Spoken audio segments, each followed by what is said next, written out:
Hi there. What's up, friends? I trust we're doing great. I trust we're doing well. Uh, it's been it's been a couple of years since I showed up on this platform.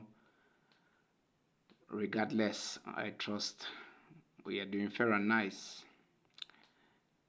So, what brings me today? What brings me today is a problem I found out, a mathematical teaser, which I will attempt to bring a solution from two different angles. In other words, two different solutions. The same answer using two different methods. Regardless, once more, you're welcome to Science Modernizer. It is your friend and science lover. So stay tuned as I walk you through the very first method. So, in this method, I will be using what you call the sine rule. Before that, here's the breakdown of the problem. We have a wall 8 meters tall and another wall 5 meters tall, and we have a man who stands at the point of intersection between the lines of depression from wall A to the foot of from the first wall to the foot of the second wall, and the the depression from the head of the second wall to the foot of the first wall. So that's the problem basically, and we asked to use this information to determine the height of the man. So there is our man, permit our matchstick man. So I've attributed points to the wall. These points were not there. I just included them. That's why they are in blue. I've attributed points.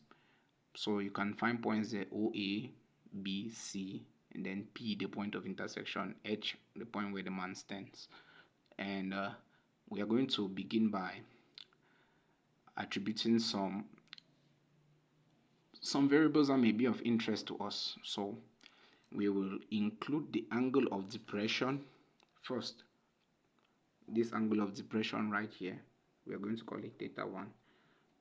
Then this angle of depression right here, we are going to call it theta 2. So with this information, we will equally assume that this man stands perpendicularly, so that he has a height h unknown to a height y per se. He has a height y unknown to us. So we are going to extract it here. Let me just do this. We have, this is the man's height, it's y.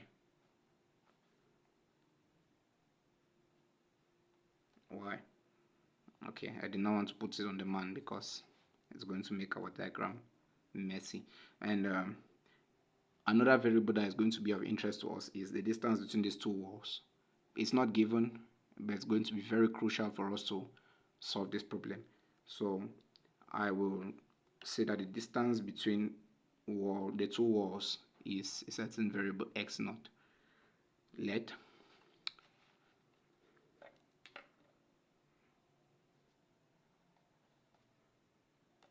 distance between the two walls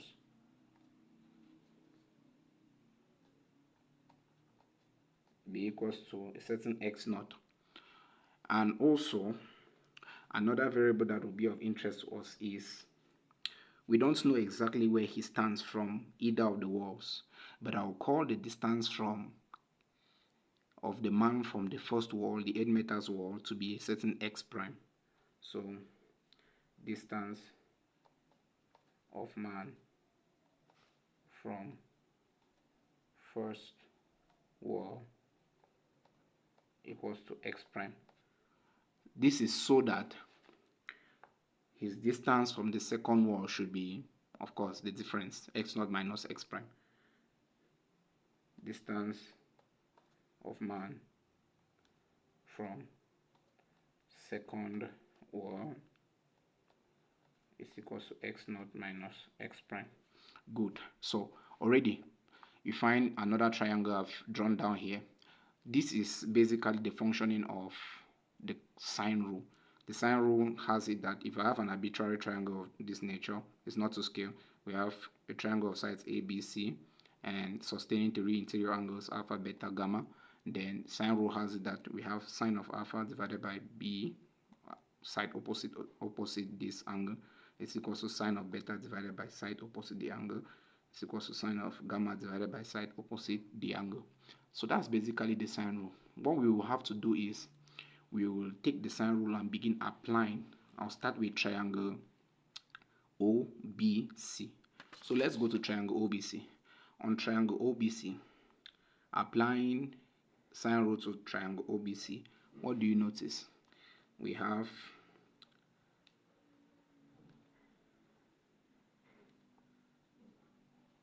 sine rule to triangle OBC.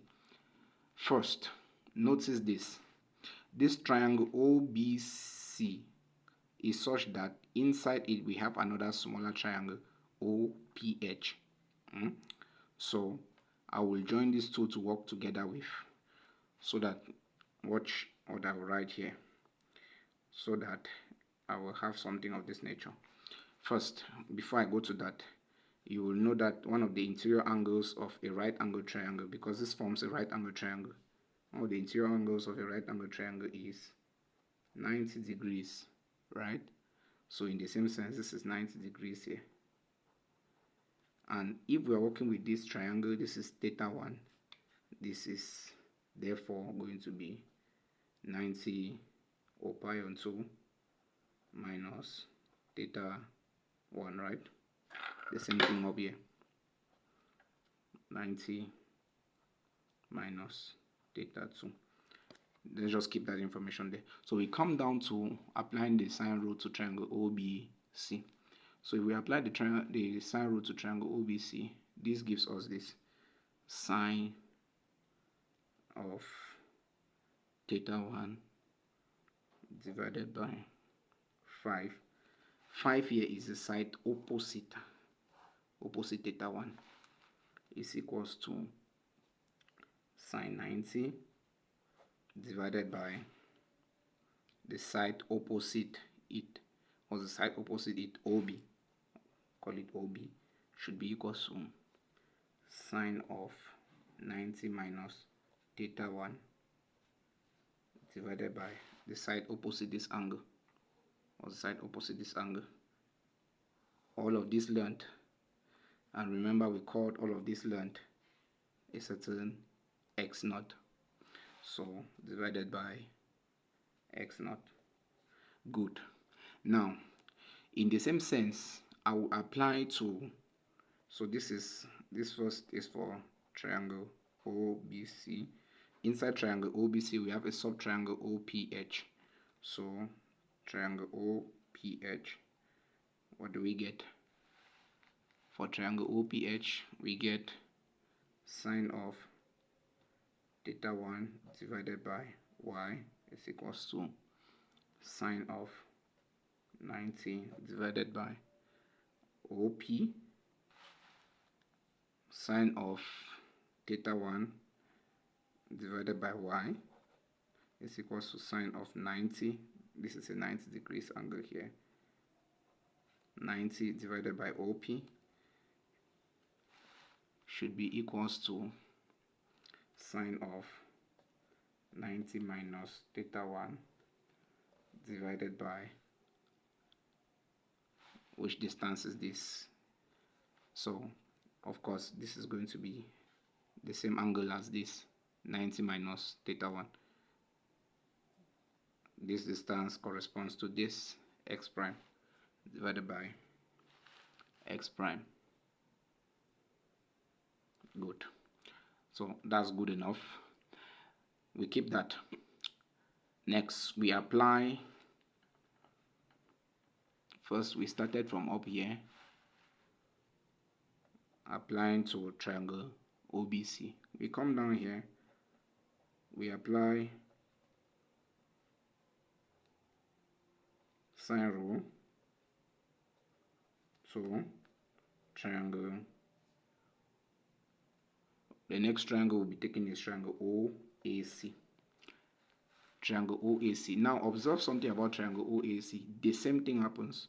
OAC. Inside OAC we have another sub-triangle HPC. You get that, right? So let's work with that and see how far we go. So for that we start with OAC itself. And then down here we have triangle HPC. So for OAC we get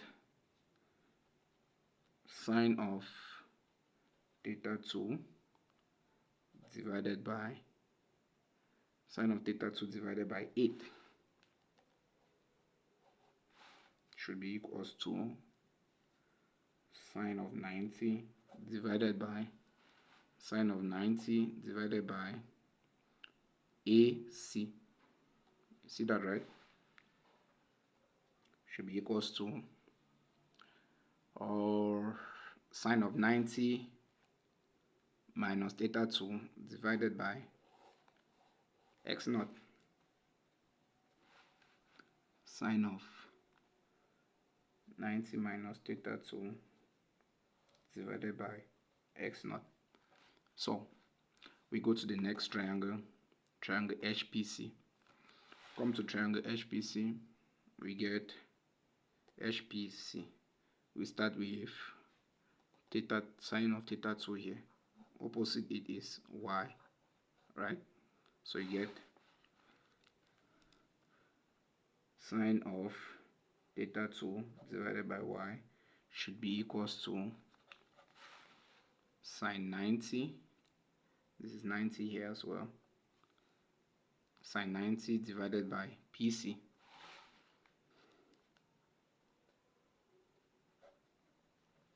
Should be equals to, what else do we get? We get this angle left up here, which is the same as this, right? This is basic geometry knowledge. So this angle here is the same as this angle, which is 90 minus theta 2. So sine 90 minus theta 2 equals to this. And what's this? Corresponds to this, x naught minus x prime. So it's supposed to be x prime, pardon. So we get sine 90 minus theta 2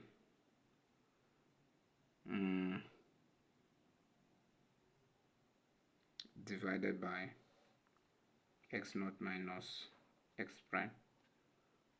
Okay, so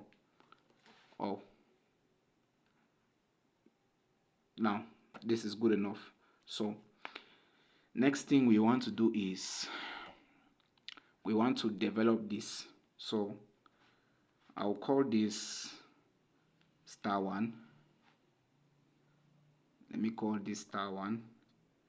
In other words, all of these equations, 2 equations, I'll call them star 1.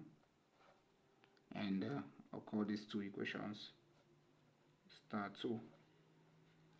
So I'll develop these 2 equations independently. Follow me along. We will start with star 1. So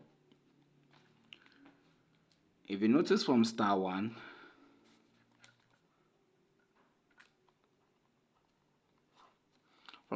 what do you observe?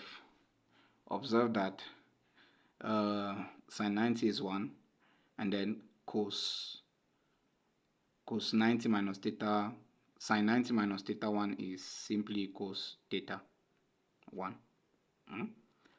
That's complementary angles.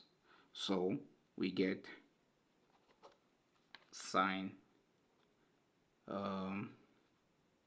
theta 1 divided by 5 is equals to 1 divided by OB is equals to cos theta 1 divided by x naught. In the same light, we have sine theta 1 divided by y is equals to 1 on OP, which is equals to cos theta 1 divided by x prime. I think that's good enough, right? Now we'll develop it further. Let's develop that further. So if we use these first two parts of the equation, using this equality, we can extract sine theta 1 from here. So from this equality, this part of the equality, we get sine theta 1 is going to be equals to 5 all over OB. And what else? We use this part of the equality this time around. What do you observe? Observe that we can extract cos theta 1 from there. Cos theta 1 is going to be equals to x naught all over OB. Alright, so at this point, a smart student should have observed already that the sine rule is simply a derivative of our basic Pythagoras theorem and SOHCAHTOA. So irrespective of using the sine rule, you could have as well begun with SOHCAHTOA, because here it is, we bounce back at it. So we use this first one, right? Now we use the second one from star 1. From the first part here, I come here, the same thing I did. Using this first part, I can extract sine theta 1 there, right? Sine theta 1 is going to be equals to y all over OP. And from this part, what do you observe? Observe that cos theta 1 is going to be equals to x prime all over OP. Alright? Good. Now, since this is sine theta 1, it means both are equal. Both are equal. So this implies, let me write my implication down this way. This implies that we have 5 all over y is equals to OB all over OP. Okay, before you start screaming around, what I did is 5 all over OB should be equals to y all over OP, right? And then that's an intermediary step. I have to skip to this directly to save us the time. From there, make 5 on y the subject of formula. So the same thing this way, equate these two, and then make x naught on x prime the subject of formula. So you get x naught on the x prime is equals to OB all over OP. Oh, what do you notice? The same thing. So what does that mean? That means this is exactly equals to this. So by further implication, that will mean that 5 all over y is actually equals to x naught all over x prime. We will box this and keep this as a certain equation we are going to be revisiting soon. So let's call this equation 1 in the sense of it. We go now visiting star 2. Remember, we started with star 1. This is the first two set of equations. We now visit star 2.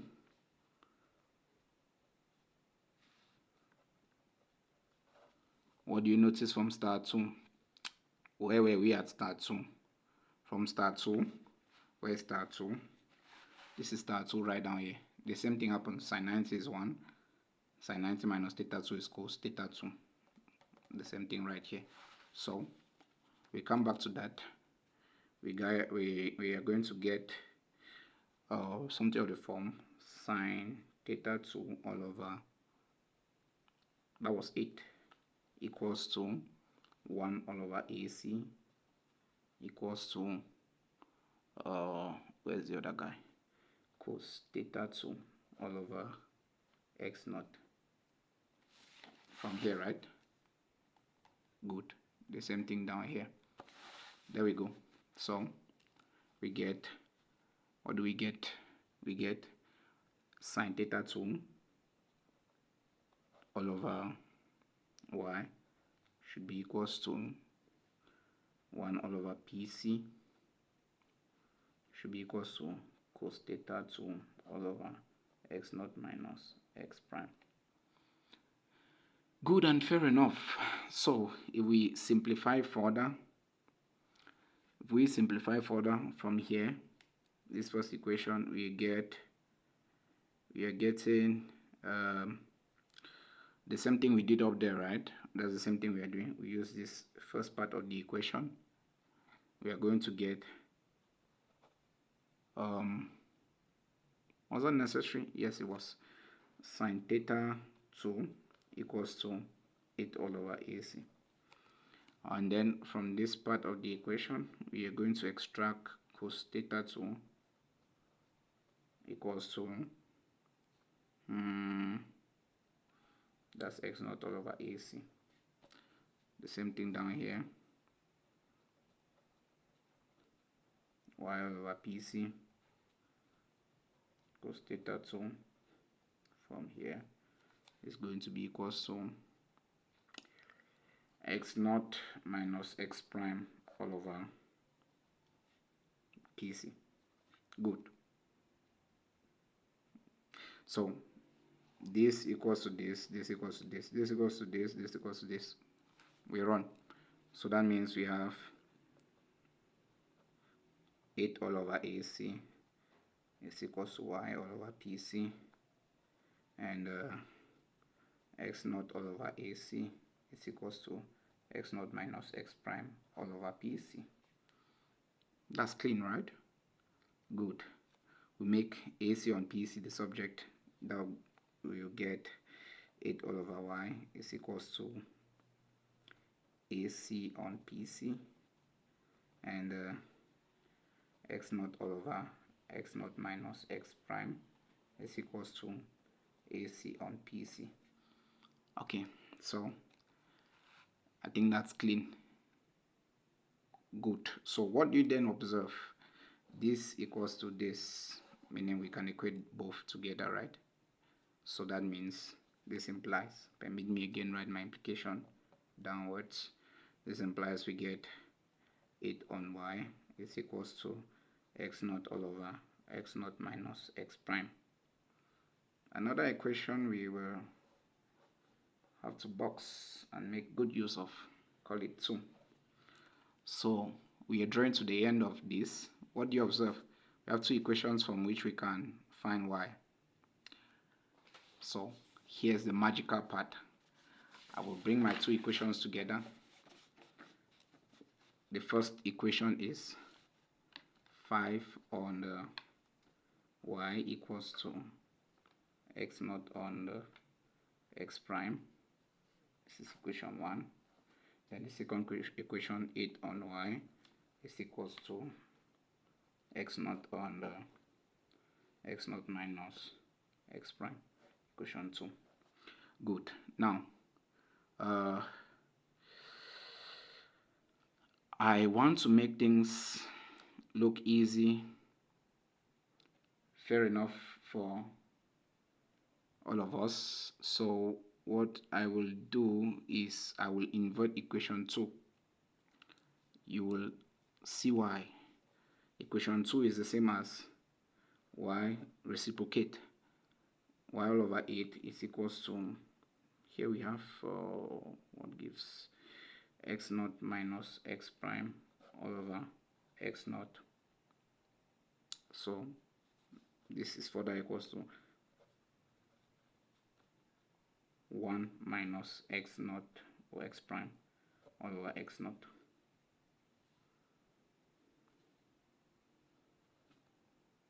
Okay, I think that's it. So this is equation 2. Now notice something. This gives x prime all over x naught. That looks like this. Let me go ahead and invert equation 1 as well. I get y all over 5 is equals to x prime all over x naught reciprocate. Sorry, that's my equation 1. So now, since these two look alike, it means I can directly plug this in here to get y on 8 is equals to 1 minus y on the 5.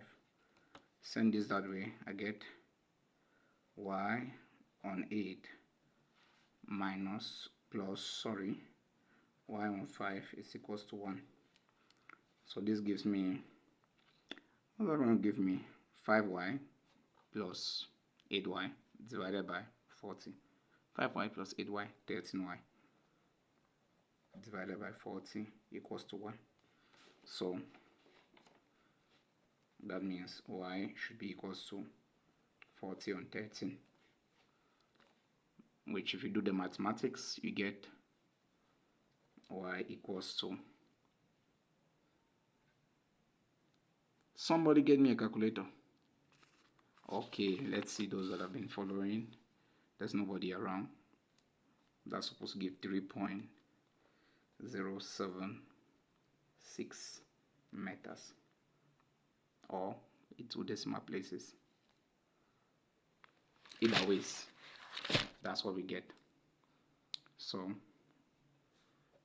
that is the value of y. Therefore, the man we began with, our man right here, actually stands at a height of 3.076 meters. That's the man's height. Alright, so with this we have successfully found the man's height using sine rule or trigonometry basically. I hope you followed along up to this point and you enjoyed the solving. I would like to get feedback from us. Do comment. You may as well know a better or suitable method around this. Do also comment, leave your thoughts. See ya.